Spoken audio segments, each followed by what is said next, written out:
আমার স্নেহের শিক্ষার্থীরা, আমি কাকুলি দেবনাথ পাতারঘাট বালিকা মাধ্যমিক বিদ্যালয়ের পক্ষ থেকে অনলাইন ক্লাসে তোমাদেরকে স্বাগত জানাচ্ছি।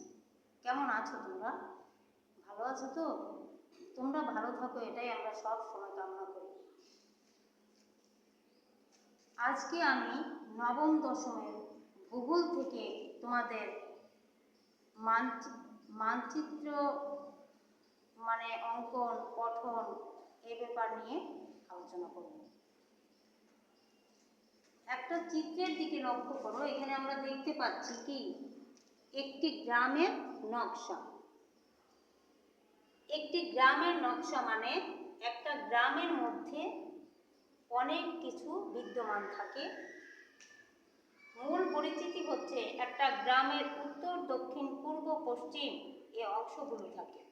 এই অংশগুলোর মধ্যে ভিন্ন ভিন্ন ভাবে, ভিন্ন ভিন্ন রকমের বিভিন্ন জিনিস সাজানো গোছানো থাকে। সেই জিনিসগুলো কি?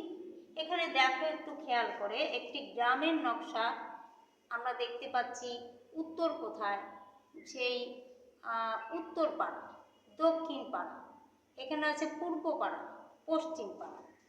এখানে দেখো উত্তর পাড়া, এখানে একটি মসজিদ আছে, একটা খেলার মাঠ আছে, একটি বিদ্যালয় আছে এবং কিছু তৃণভূমি আছে। এমনি করে যে প্রত্যেকটি পাড়ায় একই রকম থাকবে এরকম কোনো কথা নেই। অন্য পাড়ায় হয়তো বা ভিন্ন ধর্মী কিছু হতেও পারে।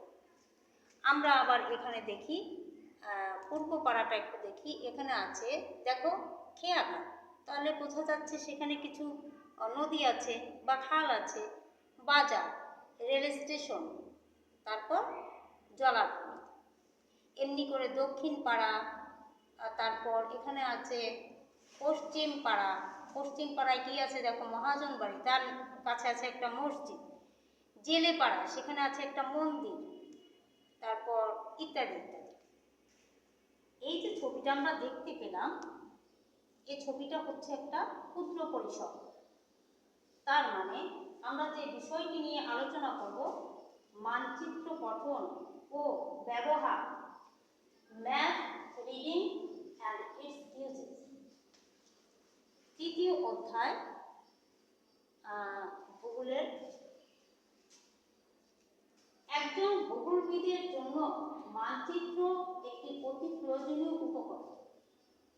এর সাহায্যে সমগ্র পৃথিবী বা কোনো অঞ্চল সম্বন্ধে সুস্পষ্ট ধারণা লাভ করা যায়। একটি মানচিত্রের মধ্যে আমরা সমগ্র পৃথিবীকে অথবা এর কোনো এক অঞ্চলকে দেখতে পাই। একটি মানচিত্র যে শুধু কেবল একজন ভূগোলবিদের নিকট প্রয়োজন হয় তা নয়, এটি প্রায় সকল মানুষের, যেমন পর্যটক, প্রশাসক, পরিকল্পনাবিদ, স্থপতি, ইঞ্জিনিয়ার, কৃষিবিদ, আবহাওয়াবিদ, এমনকি সাধারণ মানুষেরও প্রয়োজনে লাগে। অসাধারণ থেকে সাধারণ সকল মানুষ নিয়েই কিন্তু একটা কি হয়, পাড়া, একটা সমাজ, একটা দেশ, একটা পৃথিবী। তাহলে কি হলো, এই যে মানচিত্রের পঠন এবং ব্যবহার আমরা যেটুকু জানলাম, তাতে বোঝা গেল যে একদম ক্ষুদ্র মানুষ থেকে শুরু করে সেই তোমার উচ্চ পর্যায়ের সকল স্তরের মানুষের, আমার মনে হয় প্রত্যেকটা সেক্টরে, প্রত্যেকটা ব্যাপারে এই মানচিত্র পঠন এবং এর ব্যবহার সম্পর্কে জানাটা অত্যাবশ্যক। মানচিত্র পঠন ও ব্যবহার এই অধ্যায়টা থেকে আমরা কি কি জানতে পারবো? মানচিত্রের ধারণা, গুরুত্ব ও ব্যবহার ব্যাখ্যা করতে পারবো। বিভিন্ন প্রকার মানচিত্র সম্পর্কে বর্ণনা করতে পারবো। মানচিত্রের তথ্য, উপাত্ত ও নিয়মাবলী বর্ণনা করতে পারবো। স্থানীয় সময় ও প্রমাণ সময় বর্ণনা করতে পারবো। স্থান ভেদে সময়ের পার্থক্য হওয়ার কারণ ব্যাখ্যা করতে পারবো। এই যে ব্যাপারগুলো, এই যে কয়টা পয়েন্টস আমাদের এই অধ্যায়ে আমরা পাবো, এগুলো আমাদের জীবনে প্রতিদিন চলার ক্ষেত্রে কতটা প্রয়োজনীয় একটু যদি আমরা এই অধ্যায়টা আলোচনা করি, তখনই দেখতে পাবো অথবা বুঝতে পারবো। এই অধ্যায়ে আমরা মানচিত্রের ধারণা, গুরুত্ব ও ব্যবহার সম্পর্কে আলোচনা করব।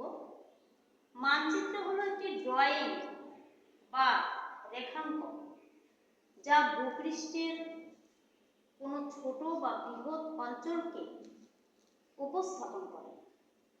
তোমার ভূপৃষ্ঠের ক্ষুদ্র অথবা বৃহৎ যে কোনো অবস্থাকেই, অঞ্চলকেই এখানে কি করতে পারে, মানে উপস্থাপন করতে পারে।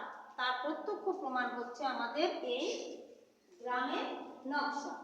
এই যে গ্রামের নকশা, এটা একটা ছোট্ট নকশা। এই গ্রাম থেকে পুরো একটা কি হবে, মানে গ্রাম থেকে একটা বিশাল এলাকা হবে, তার মানে একটা উপজেলা, আবার সেখান থেকে একটা জেলা, এমনি করে কতগুলো জেলা নিয়ে, কতগুলো বিভাগ নিয়ে একটি দেশ। তো আমরা ছোট্ট থেকে একেবারে ইচ্ছে করলে আমি আমার গ্রামটার ছবিটা দেখাতে পারি, এখানে সেরকমই আমরা দেখতে পাবো। ভূগোল পড়ার অথবা এই বিষয়টা জানার এটাই হচ্ছে সবচেয়ে প্রধান কারণ।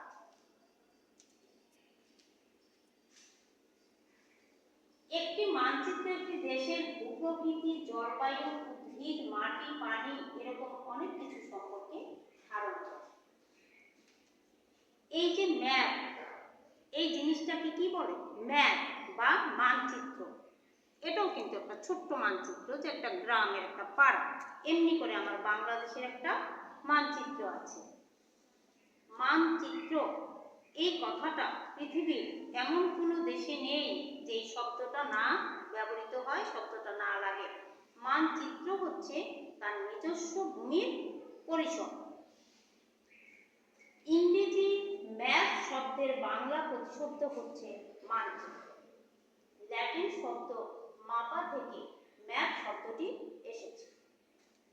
আগেকার দিনে কাপড়ের উপর কি ম্যাপ বা মানচিত্র আঁকা হতো, কাগজের তখনও কোনো প্রচলন ছিল না। মানচিত্র হলো নির্দিষ্ট স্কেলে অক্ষরেখা বা দ্রাঘিমা রেখা সহ কোনো সমতল ক্ষেত্রের উপর পৃথিবী এবং এর অংশ বিশেষের প্রতিরূপ। এবার আমরা যে জিনিসটি সরজমিনে দেখব এবং যে অংশটুকু এই অধ্যায় থেকে আমরা দেখব, সেটা একটু খেয়াল করে দেখো। সেটা হচ্ছে মানচিত্রে মূলত, মানচিত্র তো আমি অঙ্কন করবো, তাই না, বা একটা ছোট্ট গ্রাফ এর মাধ্যমে, স্কেল, অমুক সময় ইত্যাদির মাধ্যমে আমি কিছু তথ্য দেবো। কি তথ্য দেবো? একটা এলাকা অথবা একটা ভূমি, তারপর একটা বিল্ডিং, একটা ব্রিজে, ইত্যাদি ইত্যাদি, এমনি করে অসংখ্য জিনিসের মাপঝোপের ব্যাপারই হচ্ছে এই মানচিত্র বা অঙ্কন। মানচিত্রে ব্যবহারের ক্ষেত্রে কিছু ব্যাপার আছে, কতগুলো পয়েন্টস আছে, কতগুলো নির্দেশনামা আছে। আমরা সামান্য কিছু জানতে বা বুঝতে চেষ্টা করবো এই অধ্যায় থেকে। মানচিত্রে স্কেল নির্দেশের পদ্ধতি। মানচিত্রে মূলত তিনটি পদ্ধতিতে স্কেল নির্দেশ করা হয়, যেটা আমার জানা এবং বোঝা সবচেয়ে আগে প্রয়োজন। স্কেল নির্দেশের পদ্ধতি, এই পদ্ধতিগুলো সম্পর্কে আমার আগে ভালো করে জানতে হবে এবং বুঝতে হবে। সে পদ্ধতি তিনটি হচ্ছে বর্ণনার সাহায্যে, রেখাচিত্রের সাহায্যে এবং প্রতিভু অনুপাতের সাহায্যে। এই তিনটি পদ্ধতিতে এই স্কেল নির্দেশের মাধ্যমে, মানে এই তিনটি পদ্ধতি অবলম্বন করে আমি কি করব, মানচিত্র অঙ্কন করব। সে মানচিত্রটা শুধুমাত্র যে বাংলাদেশের ম্যাপ হবে তা না, সে কোনো যে কোনো রকমের, যে কোনো আঙ্গিকে বা যে সময় যেই জিনিসটা উপস্থাপন করতে হবে, সেই জিনিসটার নমুনা অনুযায়ী আমাকে অঙ্কন করে এবং সেই ডিজাইনটা করতে হবে। সেজন্যই বলেছেন যে একজন স্থপতি, একজন ইঞ্জিনিয়ার কি করে, এই মানচিত্র ব্যতিরেকে তো, স্কেল নির্দেশ ব্যতিরেকে অথবা মানচিত্র পঠন, এর ব্যবহার, এর সম্পর্কে জানা ব্যতিরেকে সে কিছুই করতে পারে না। গণনার সাহায্যে, রেখাচিত্রের সাহায্যে, প্রতিফলনগতের সাহায্যে। এই তিনটি পদ্ধতিতে স্কেল নির্দেশের পদ্ধতি হচ্ছে তিনটি। এই পদ্ধতি তিনটি আমাদের আগে ভালো করে সংজ্ঞা এর মূল অংশ থেকে ভালো করে জানতে হবে। প্রিয় শিক্ষার্থীরা, আমার স্নেহের শিক্ষার্থীরা, তোমরা ধৈর্য সহকারে ঘরে বসে অনলাইন ক্লাসে কিন্তু আমাদের খুব বিশাল করে একেবারে তোমাদের কাছে লেনদেন যে আদান প্রদান আমরা ক্লাসে করি সেরকমভাবে আমাদের করা সম্ভব নয়। সামান্য কিছু হিন্টস, নমুনা, ফর্মুলা আমরা দিই যাতে তোমরা ঘরে বসে ওই ফর্মুলার ভিত্তিতে পরবর্তীতে এগিয়ে যেতে পারো। এখান থেকে শুরু করে তোমরা যতটুকু পারো ঘরে বসে কি করবা, অধ্যবসায় করবা, দেখবা। এবং একটি প্রশ্ন তোমরা করতে চেষ্টা করো। আমরা আজকে যেটুকু আলোচনা করেছি তার ভিত্তিতে একটি চিত্রের মাধ্যমে মানচিত্রের ধারণা ব্যাখ্যা করো। আমি কি প্রশ্নটা লিখে দেব? তাহলে লিখে দিচ্ছি, একটি চিত্রের মাধ্যমে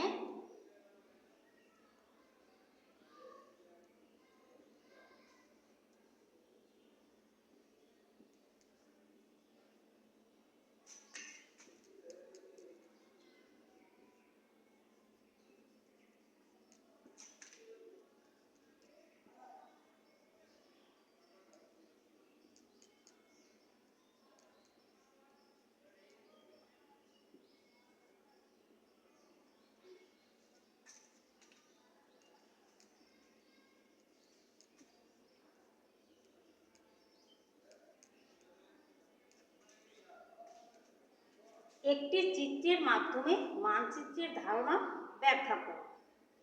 তো আমাদের উপরের আলোচনায় যে অংশটুকু আমরা আলোচনা করেছি সে আলোচনা থেকেই কিন্তু এই প্রশ্নটি। পরবর্তীতে এই অধ্যায়ের অন্য কোনো অংশ নিয়ে তোমাদের কাছে আবার আসবো। পাতারহাট মাধ্যমিক বালিকা বিদ্যালয় থেকে অসংখ্য ধন্যবাদ এবং তোমাদের জন্য শুভকামনা, সুস্বাস্থ্যের আশা করে, পরম সৃষ্টিকর্তার কাছে আশা করে তোমাদের কাছ থেকে বিদায় নিচ্ছি। তোমরা ভালো থেকো, সুস্থ থেকো এবং ঘরে বসে অবশ্যই অধ্যবসায় করো।